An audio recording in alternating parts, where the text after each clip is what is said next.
آمن الرسول بما أنزل إليه من ربه والمؤمنون كل آمن بالله وملائكته وكتبه ورسله لا نفرق بين أحد من رسله وقالوا سمعنا وأطعنا غفرانك ربنا وإليك المصير.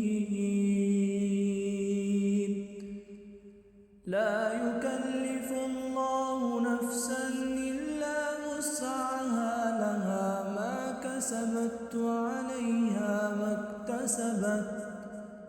ربنا لا تؤاخذنا إن نسينا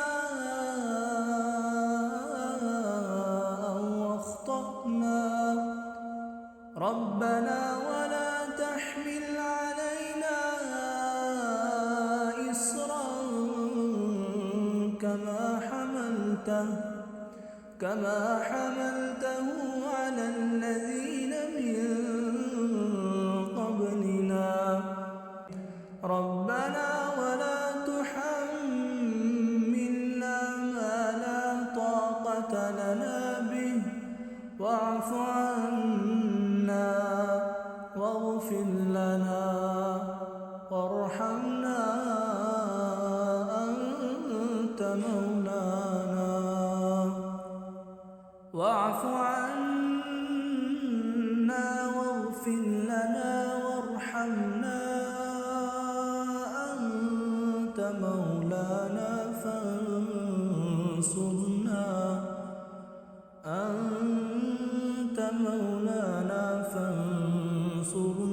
على القوم الكافرين.